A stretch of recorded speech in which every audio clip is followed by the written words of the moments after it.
다 함께 말씀을 봉독하도록 하겠습니다.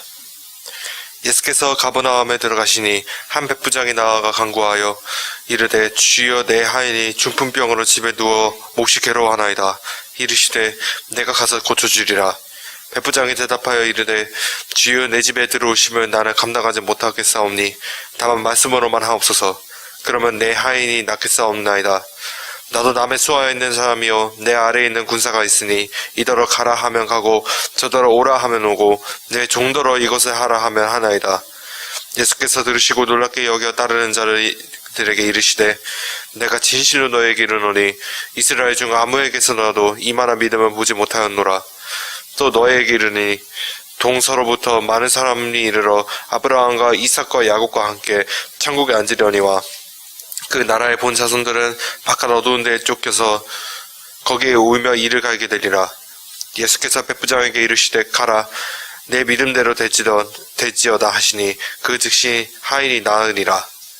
마태복음 강의 58번째 시간입니다. 오늘은 마태복음 8장 5절부터 13절의 말씀을 가지고 위인전이라는 제목으로 함께 나누기를 원합니다. 부제목은 이만한 믿음입니다. 전 어릴 적 책꽂이에 여러 권의 책들이 꽂혀 있었는데요. 저희 어머니가 사주셨는데 기억나는 거는 계몽사에서 나왔던 세계 명작 동화 전집 50권짜리, 그 다음에 소년소녀 세계 위인전집 15권, 소년소녀 한국 전기전집 15권, 금성출판사에서 나왔던 천지학습, 이런 책들이 기억이 납니다. 그중 위인전하고 전기전은 거의 매일 저녁에 어렸을 때 읽었던 것 같은데요. 공차하고 들어와가지고 저녁에 읽고 그랬던 것 같습니다. 초등학생까지는 모범생이었던 것 같은데요. 아마도 사람들이 이런 위인전을 읽는 목적은 그 위인들의 위대한 삶, 그들이 어떻게 수많은 역경을 견디고 그걸 이겨내고 자신들의 꿈을 성취했는가, 나도 그런 위인들처럼 되어야지, 이런 목적을 가지고 위인전을 읽을 거라고 생각합니다. 그들을 본받아서 나도 그런 위인이 되어야지, 이것이 위인전을 읽는 목적이 되겠죠. 여하튼 저는 그 책들을 참 재미있게 봤었는데요. 오늘 본문을 그런 시각에서 보는 견해가 일반적입니다. 오늘 본문, 태연이가 읽었던 본문에 등장하는 한 인물이 있는데요. 그 인물은 백부장이죠.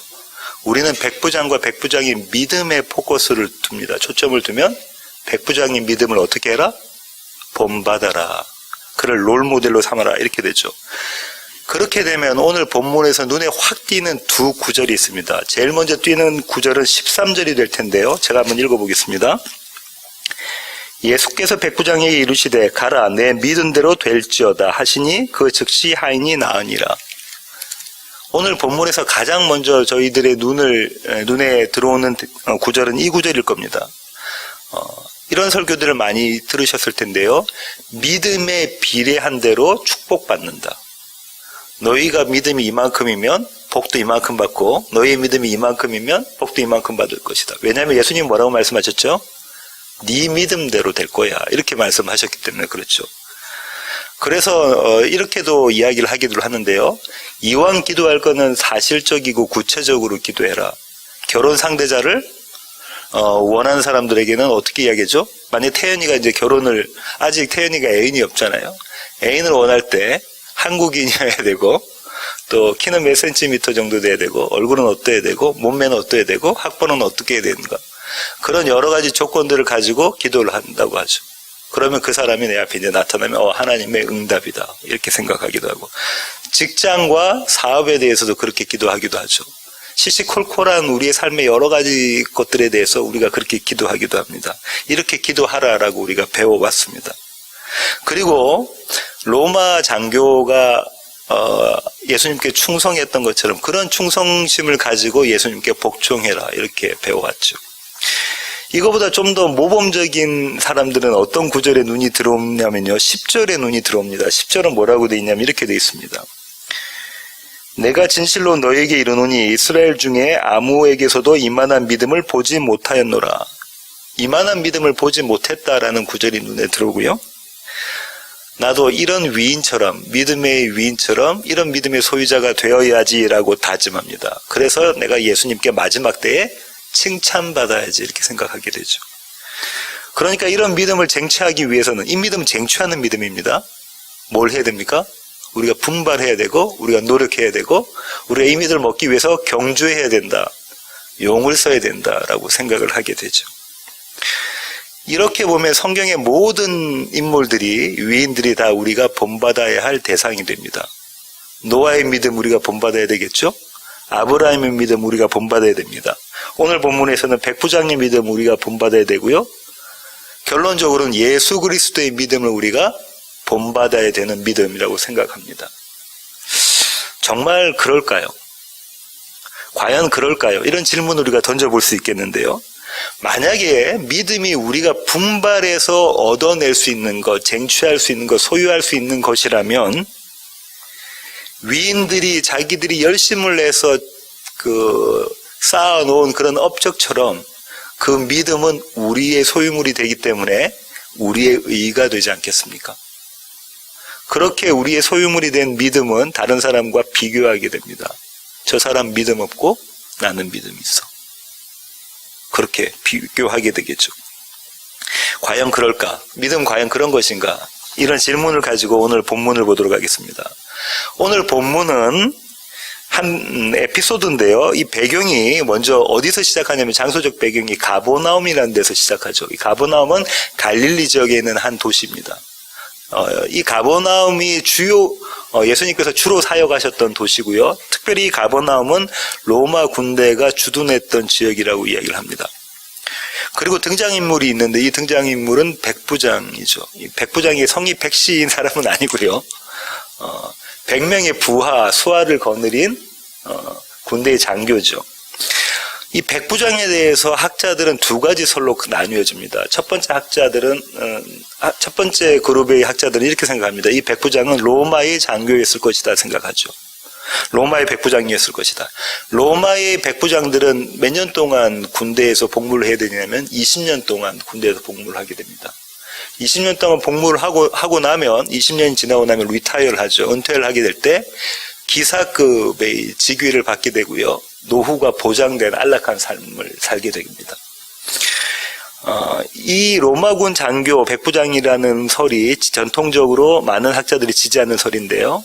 반면에 다른 학자들은 이 장교는 로마군 장교가 아닐 것이다. 왜냐하면 로마군이 예수님 당시에는 유대에 주둔하지 않았고,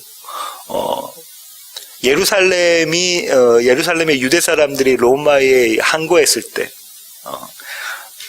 로마에 대해서 반란했을 때가 66년인데요. AD 서기 66년인데, 그때부터 시작해서 70년에 예루살렘 성이 함락되거든요. 그때부터 시작해서 로마 군대가 유대에 주둔했기 때문에, 그때 주둔했던 군대가 로마 10군단인데요. 그렇기 때문에 이 사람들은 로마 장교가 아니었을 것이다라고 주장합니다. 아마도 헤롯이 헤롯이 데리고 온 용병인데 시리아 군인대였을 것이다라고 생각을 하고 있는 학자들도 있습니다. 어떤 설이 맞는지는 모르겠지만 대부분의 학자들은 로마 장교라고 생각을 하고 있습니다.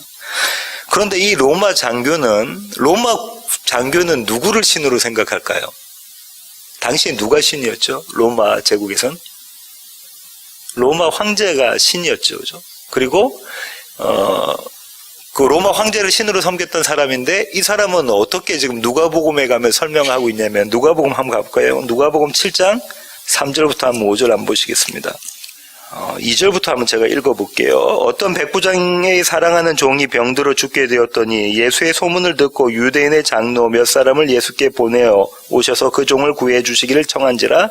이에 그들이 예수께 나와 간절히 구하여 이르되, 이 일을 하시는 것이 이 사람에게는 합당하니이다. 그가 우리 민족을 사랑하고 또한 우리를 위하여 회당을 지었나이다 하니. 지금 뭐라고 이야기하냐면, 유대 사람들이 이 로마 백부장이 자기들에게 잘해줬고, 그리고 또 어떻게 되죠? 회당을 짓는데도 후원을 했습니다. 이렇게 이야기하고 있네요. 아마 이 로마 백부장은 유대교로 전향했을 가능성이 높은 사람일 거라고 생각을 합니다. 이런 에피소드의 배경을 머리에 두시고 이 사건을 보실 텐데요. 이 사건의 발단은 이렇게 시작합니다. 백부장이 예수님께 와서 간구하는 것으로 시작하죠. 이방인 이방인으로서 그 지역을 다스리는 주둔군인 군대의 장교가 한낱 식민지의 한 사람을 찾아온 거예요. 그리고 요청을 합니다. 그런 사건으로부터 시작을 하는 거거든요. 백부장은 뭐라고 예수님을 찾아와서 이야기를 하나요? 뭐라고 요청을 하고 뭐라고 간구를 하나요? 6절 한번 보시겠습니다. 이르되 주여 내 하인이 중풍병으로 집에 누워 몹시 괴로워하나이다. 그렇게 물어보죠. 그 다음에 예수님이 대답하십니다. 7절입니다. 이르시되 내가 가서 고쳐주리라. 그 다음에 8절 보십시오. 예수님께서 그렇게 말씀하시니까 백부장이 이렇게 다시 반응을 하죠. 백부장이 대답하여 이르되 주여 내 집에 들어오심을 나는 감당하지 못하겠사오니 다만 말씀으로만 하옵소서. 그러면 내 하인이 낫겠사옵나이다. 그리고 유명한 이야기를 합니다. 나도 남의 수하에 있는 사람이요 내 아래에도 군사가 있으니 이더러 가라 하면 가고 저더러 오라 하면 오고 내 종도로 이것을 하라 하면 하나이다. 이런 이야기를 들은 예수님께서 이렇게 다시 말씀하시죠. 예수께서 들으시고 놀랍게 여겨 따르는 이들에게 이르시되 내가 진실로 진실로 너에게 이르노니 이스라엘 중에 아무에게서도 이만한 믿음을 보지 못했다. 그 다음에 13절을 보시면 이렇게 말씀하시죠. 예수께서 백부장에게 이르시되 가라 내 믿은 대로 될지어다 하시니 그 즉시 하인이 나으니라. 이게 이 사건, 이 에피소드의 전체적인 스토리잖아요. 저는 여기서 주목하고 있는 한 구절이 있는데 그 구절이 오늘 본 설교 제목이 담겨져 있는 10절입니다. 주님께서 뭐라고 말씀하시냐면 이만한 믿음을 보지 못했다라고 말씀을 하고 계십니다. 다시 말하면 주님께서 지금 뭐라고 말씀하시냐면 내가 대단한 믿음을 보았다라고 말씀하고 계시는 거죠. 이 대단한 믿음이라는 것을 딱 보면 우리는 어떤 생각이 드냐면 우리의 뇌는 어떻게 생각하냐면 이 대단한 믿음을 내가 본받아야지라고 생각이 되어지죠. 그런데 전혀 그런 말씀 아니고요. 이 대단한 믿음, 이만한 믿음, 이 이만한 믿음 무엇이냐면 그 이야기를 풀어줄 실마리가 있는데요. 그게 바로 이스라엘 중에는 아무에게서도 이만한 믿음을 보지 못했다. 이스라엘에게는 없는 믿음이다라는 거예요. 이게 이만한 믿음을 풀어줄 실마리입니다. 지금 누구의 믿음과 누구의 믿음이 대조된 겁니까? 이스라엘 믿음과 또 누구의 믿음? 이방인 백부장의 믿음이 대조된 거잖아요. 지금까지 산상수훈에서는 누구의 의와 누구의 의가 대조가 됐죠? 서기관과 바리새인의 의와 더 나은 의가 대조가 됐었잖아요. 그러면 그 맥락 안에서 지금 주님께서 말씀하시고 있는 거잖아요. 이스라엘 믿음과 더 나은 믿음. 이만한 믿음이란 것 결국 더 나은 믿음이겠다, 그죠? 예. 그러면 그 연속 성상에서 주님께서 말씀하시면서 이제는 복음으로 사는 것이 어떤 것이다라는 것을 설명해 주시는 거잖아요. 그 첫 번째 환자가 누구였습니까? 나병 환자고요. 두 번째 환자가 중풍병자인 이 환자를 이야기해 주는 백부장이라는 거죠. 이게 지금 같은 맥락 성상에서 계속 이야기하고 있는 겁니다. 따로 떼서 보시면 안 된다는 거죠. 이만한 믿음은 더 나은 의를 이야기하고 있는 것이고요. 이 이만한 믿음이 없으면 어딜 못 들어간다는 거예요. 천국에 못 들어간다는 거죠. 주님께서 산상수훈 내도록 말씀하셨던 게 뭡니까? 더 나은 의가 없으면 너희가 천국 못 들어가. 서기관과 바리새인의 의로는 도대체가 천국 못 들어간다는 걸 계속 설명해 주신 게 산상수훈이셨잖아요. 그럼 여기서는 이만한 믿음 없으면 천국 못 들어간다는 거기 있잖아요. 그 얘기를 그 뒤에 설명을 해 주십니다. 한번 보실까요? 11절부터 12절 보세요. 또 너희에게 이르노니 동서로부터 많은 사람이 이르러 아브라함과 이삭과 야곱과 함께 천국에 앉으려니와, 그죠? 그 다음에 그 나라에 본 자손들은 바깥 얻은 데 쫓겨나 거기서 울며 이를 갈게 되리라. 이 얘기가 왜 뜻밖의 여기 나왔겠어요? 지금 그 산상수훈에서 지금까지 설명하셨던 걸 지금 여기서 재차 반복하고 계시는 거라고요. 이 이만한 믿음이 있는 자는 혼인잔치에 참여하고 이 이만한 믿음이 없는 자, 이스라엘의 믿음을 갖고 있는 자는 쫓겨나서 어둠 가운데서 이를 갈고 슬피 운다라고 이야기하고 계시는 거란 말이죠. 그렇습니다.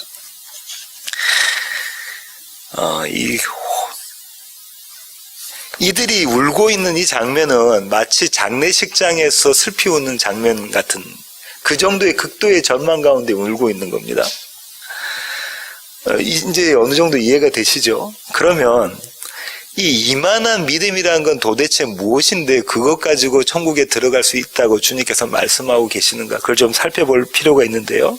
이만한 믿음을 알기 위해서는 백부장의 기도, 백부장의 간구, 백부장의 요청을 살펴볼 필요가 있습니다. 6절입니다. 백부장이 이렇게 이야기합니다. 이르되 주여 내 하인이 중풍병으로 집에 누워 몹시 괴로워하나이다. 여기에 복음이 담겨져 있어요. 주여라고 이야기했잖아요. 주여. 영어로는 로드잖아요. 백부장에게 주는 누굽니까? 로마 황제가 주인이고요. 조금 더 가까이는 자기의 상관이 주인이죠. 이 식민지의 예수가 자기에게 주인이 될 수 있습니까? 없습니다. 자기가 다스려야 될 자예요. 자기가 다스림을 받아야 될 자가 아니라 다스려야 될 자란 말이에요. 그 자에게 뭐라고 이야기합니까? 주여라고 이야기를 합니다. 도대체가 이해할 수 없죠.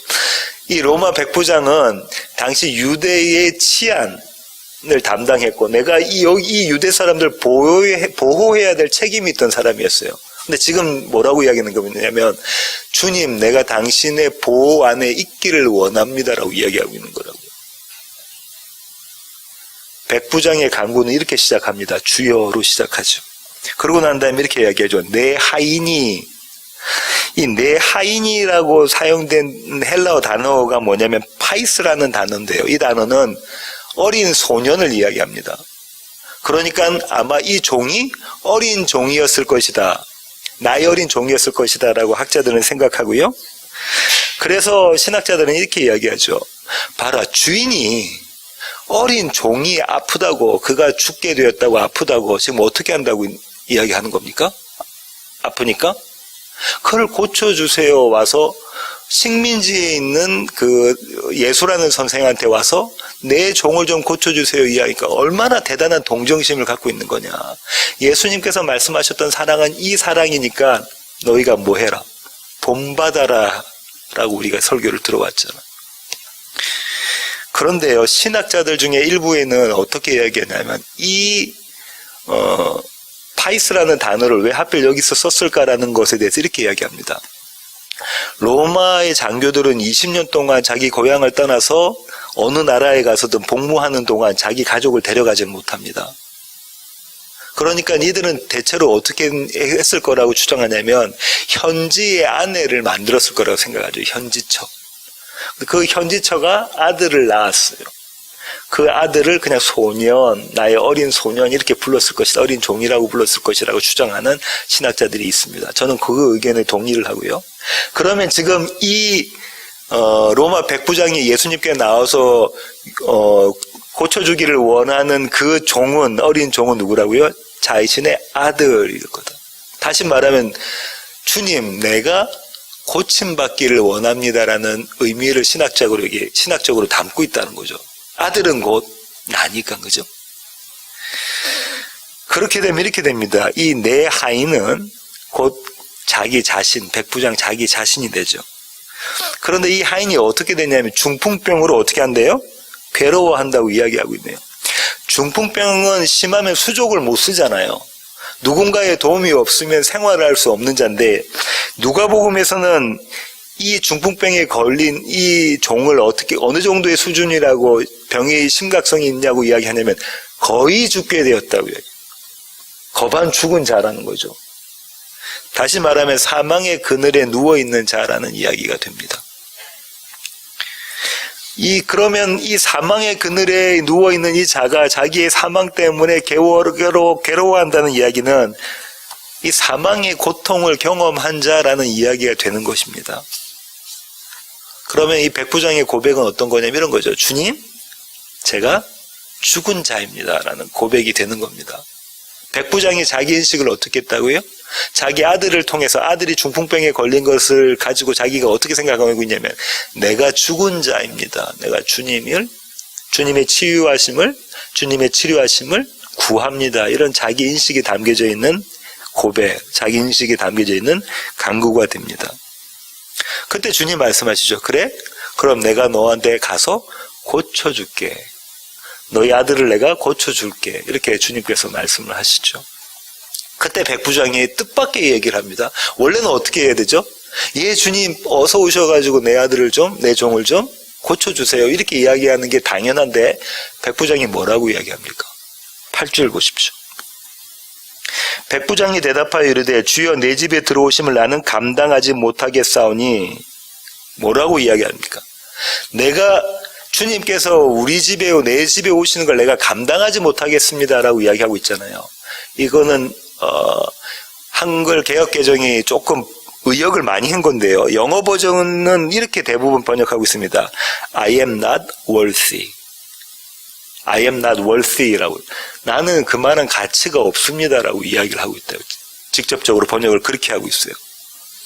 이렇게 고백했던 자들이 성경에 여러 군데 나옵니다. 창세기 18장 27절을 보시겠습니다. 창세기 18장 27절입니다. 아브라함이 대답하여 이르되 나는 티끌이나 재와 같사오나 감히 주께 아뢰나이다. 아브라함이 자기 인식을 어떻게 했죠? 나는 티끌과 재, 나는 흙, 나는 먼지, 나는 nothing입니다. 이렇게 고백하고 있죠. 욥기 42장 6절 보시겠습니다. 욥의 거의 마지막 부분인 42장 마지막 장 욥기 42장 6절. 욥이 하나님께 이렇게 이야기합니다. 그러므로 내가 스스로 거두어드리고 티끌과 재 가운데서 회개하나이다. 욥은 자기 인식을 어떻게 합니까? 내가 티끌과 재, 먼지입니다. nothing입니다. 이렇게 이야기를 하고 있죠. 이사야는 지난번에 이사야 6장 5절에서 찾아봤을 때 하나님을 보고 난 다음에 이사야가 뭐랬죠? 큰일 났다, 큰일 났다. 내가 부정하다, 내 입술이 부정하다라고 이야기하죠. 베드로는 주님 앞에 섰을 때 뭐라 그러죠? 주님, 절 떠나세요. 내가 죄인입니다. 이렇게 이야기를 하죠. 이게 예배의 시작입니다. 예배의 시작은 예배가 영어로는 월십이잖아요. 이 월십의 시작은 어떻게 한다고요? I am not worthy부터 시작하는 거예요. 나는 가치 없는 자입니다. 그럼 그 가치는 누가 있다는 거죠? 내가 예배하는 주님이 나의 가치입니다. 예수 그리스도가 나의 가치이시고 여호와 하나님이 나의 가치이십니다라고 고백하는 게 예배라는 거죠. 지금 백부장이 주님 내 집에 들어오는 것을 내가 감당하지 못하겠습니다라는 이야기 가운데는 이 이야기가 담겨져 있는 겁니다. 그 다음에 백부장은 이렇게 이어갑니다. 다만 말씀으로만 하옵소서. 그러면 내 하인이 낫겠습니다. 그리고 조금 더 설명을 하죠. 9절을 한번 보실까요? 나도 남의 소하에 있는 사람이요 내 아래에도 군사가 있으니 이더러 가라 하면 가고 저더러 오라 하면 오고 내 정도로 이것을 하라 하면 하나이다. 백부장이 이렇게 얘기하는 겁니다. 주님이 명령하시면 그 일이 이루어질 줄로 내가 믿습니다. 왜냐하면요, 내가 내 부하에게 명령하면 그들이 내 말을 듣습니다. 왜요? 나에게 뭐가 있으니까? 명령할 수 있는 권한이 있으니까, 권위가 있으니까 그렇습니다. 라고 지금 이야기하고 있는 겁니다. 여기서 수하로 번역된 헬라어 단어가 지난 시간에 살펴봤던 엑수시아입니다. 엑수시아가 뭐라고 했죠? 힘, 권위, 그죠? 놀라운 힘, 파워 이런 거랬죠. 마치 범 앞에 있는 개처럼 그 강력한 힘 앞에 눌려져 있는 그런 모습이라는 거죠. 그 단어를 지금 쓰고 있습니다. 마태는 똑같은 동일한 단어를 끌어다가 쓰고 있는 거예요. 나병 환자 위에 우리가 그 단락 바로 위에 산상수훈을 어떻게 결론 지었습니까? 마태가 7장 29절 한번 보십시오. 마태복음 7장 29절입니다. 이는 그 가르치시는 것이 권위 있는 자와 같고 그들의 서기관들과 같지 아니함일러라. 이렇게 결론 지었잖아요. 산상수훈의 가르침의 결론이 뭐라고요? 서기관과 바리새인의 그런 가르침 아니라 권위 있는 자의 가르침. 근데 이 권위가 엑수시아라고. 그 단어를 마태가 다시 여기서 쓰고 있습니다. 누구의 입을 통해서 쓰고 있냐면 백부장의 입을 통해서 그 단어를 쓰고 있습니다. 그러니까 지금 백부장은 예수님께 뭐라고 이야기하고 있는 거냐면요. 이렇게 이야기하는 거죠. 다만 말씀으로만 하십시오. 그러면 내 하인이 낫겠습니다라는 이야기는 예수 그리스도가 엑소시아를 갖고 계신 분이고 그 엑소시아가 나를 구원할 것입니다 라고 고백하고 있는 것입니다. 그때 주님께서 이렇게 말씀하시죠. 그래? 네 믿음대로 돼 라고 13절에 오늘 에피소드의 결론을 꽝꽝꽝 찍으시잖아요. 내 믿음대로 될지어다라는 건 뭐냐면 네 믿음이 요만큼 되면 네가 이만큼 복받고 네 믿음이 이만큼 되면 너는 이만큼 복받는다라는 이야기가 아니라 그래? 그 엑소시아가 너를 구원할 거야 이 얘기인 겁니다. 마치 이렇게 한번 생각해 볼게요. 호랑이가 이렇게 딱 나타나가지고 마구마구 뭐 사람만 보면 짖던 개를 이렇게 딱 봤어요. 보고 있어요. 이렇게 지켜보고 있어요. 그럼 개가 뭐도 못한다고요? 짖지도 못해요. 거기에서 똥오줌 싸고 그대로 가만히 있죠. 그럼 그 호랑이가 개를 자기의 굴로, 호랑이의 굴로 끌고 간다고 생각해봐요. 끌고 가고 있다고 생각을 해보세요. 그런 장면을 그리면 개를 호랑이 굴로 가게 하는 것은 끌려가는 개의 믿음인가요? 우리는 그렇게 착각하고 있다니까요. 아니라 개를 끌고 가고 있는 호랑이의 힘이란 말이에요.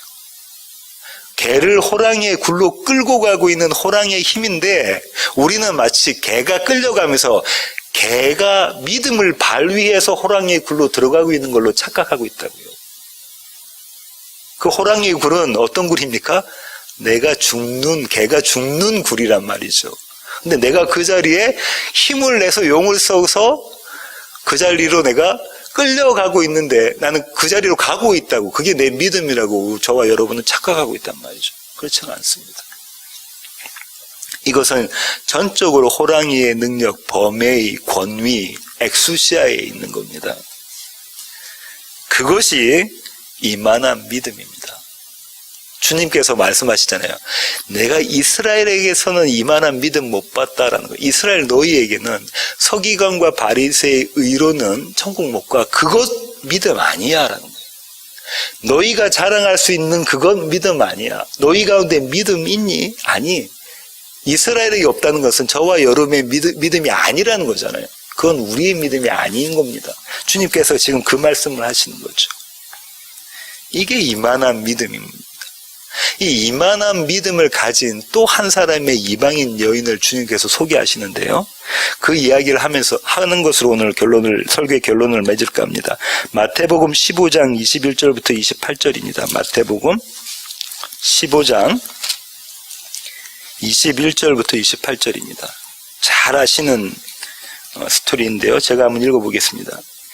예수께서 거기서 나가서 두로와 시돈 지방으로 들어가시니 가나안 여자 하나가 그 지경에서 나와서 소리질러 이르되 주 다윗의 자손이여 나를 불쌍히 여기소서 내 딸이 흉악하게 귀신 들렸나이다 하되 예수는 한 말씀 또 대답하지 아니하시니 제자들이 와서 청하여 말하되 그 여자가 우리 뒤에서 소리를 지르오니 그를 보내소서. 예수께서 대답하여 이르시되 나는 이스라엘 집에 잃어버린 양 외에는 다른 데로 보내심을 받지 아니하였노라 하시니 여자가 와서 예수께 절하며 이르되 주여 저를 도우소서. 대답하여 이르시되 자녀의 떡을 취하여 개들에게 던짐이 마땅하지 아니하니라. 여자가 이르되 주여 올소이다마는 개들도 제 주인의 상에서 떨어지는 부스러기를 먹나이다 하니 이에 예수께서 대답하여 이르시되 여자여 내 믿음이 크도다 내 소원대로 되리라 하시니 그때로부터 그의 딸이 나으니라. 이 여자의 믿음이 이만한 믿음, 더 나은 의입니다. 이 여자는요, 마가복음 7장 24절부터 30절을 보면 헬라인이었어요. 헬라인이고 수로보니게 족속인 사람입니다. 그 여자가 지금 예수께 나와서 자기 딸이 어떻게 됐대요? 흉악한 귀신 들렸대요.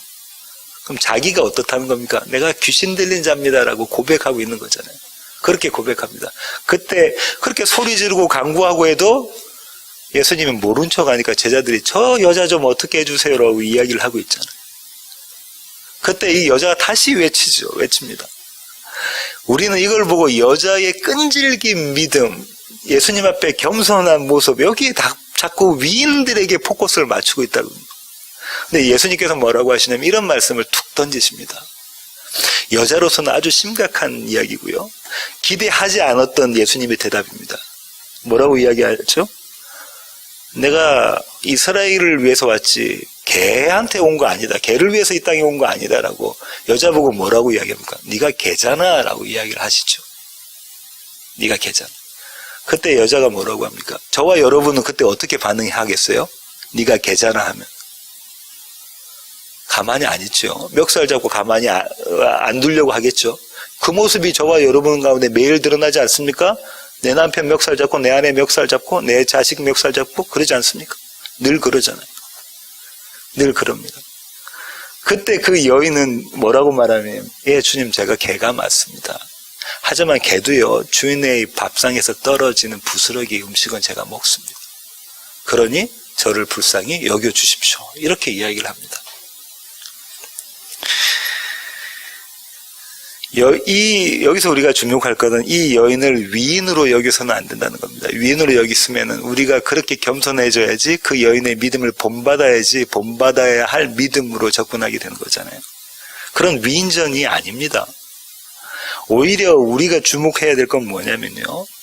이 여인이 자기 자신을 개라고 자기 자신을 인정하는 그 고백을 만들어내시는 예수 그리스도의 엑수시아에 달려있는 거예요. 저와 여러분이 우리가 개입니다라고 고백할 수 있습니까?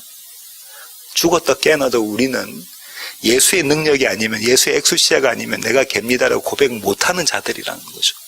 그런데 이 여인은 예수님 앞에서 내가 개가 맞습니다. 내가 당신의 개가 맞습니다라고 고백을 하잖아요. 그 예수의 능력. 그 고백하게 하시는 사건이 뭐냐면 자기 딸을 귀신 들리게 만드시는 사건이었고요. 그리고 예수님과의 대화의 가운데 나오죠. 예수님이 뭐라고 하십니까? 그 자신이 개라고 고발하시잖아요. 발각을 당하게끔 만드시잖아요. 너 개잖아 라고 말씀하고 계신 거라고. 무엇으로? 말씀으로. 그때 그 여인은 예 내가 개가 맞습니다라고 예수님의 엑소시아를 경험하고 또 뭐라고 이야기죠? 그 개의 주인인 당신의 보살핌이 나에겐 절대적으로 필요합니다라는 고백을 하죠. 다시 한번 예수 그리스도의 권위, 그 엑수시아에게 매달리게 됩니다. 이것이 예수님께서 말씀하시는 이만한 믿음입니다. 이 이만한 믿음이 저와 여러분을 천국에 이끕니다. 이 이만한 믿음 가지시는 세워지는 교회 모든 가족 되기를 원합니다. 기도하시겠습니다. 하나님 감사합니다. 주님 그렇습니다. 하나님 우리는 믿음도 우리 것인 양 그렇게 착각해서 우리의 믿음으로 생각하고 용을 쓰고 힘을 써서 그 믿음을 쟁취하려고 합니다. 하지만 주님께서 말씀하시기를 믿음조차도 우리의 것이 아니라 예수 그리스도의 능력이라고 주님 저희들에게 말씀하십니다. 그러니 그 예수 그리스도의 능력으로 우리의 개됨을 깨달아 알게 하시고 그래서 개의 주인 되신 예수 그리스도가 던져주는 그 부스러기 반찬과 부스러기 음식에 기뻐하고 감사할 수 있는 믿음 가진 자들, 이만한 믿음 가진 자들 될 수 있도록 우리 모두를 붙잡아 주시옵소서. 이제는 우리 주 예수 그리스도의 놀라우신 구원의 은혜와 하늘아버지의 크고 극진하신 사랑과 우리 안에 내주하셔서 우리에게 이만한 믿음으로 주님께서 원하시는 자리로 끌고 가시는 성령님의 충만하심이 이제 주님 앞에 머리 숙인 세워지는 교회 모든 지체들 머리 위에 이제로부터 영원토록 함께 하시기를 예수 그리스도의 귀하신 이름으로 간절히 축원하옵나이다. 아멘.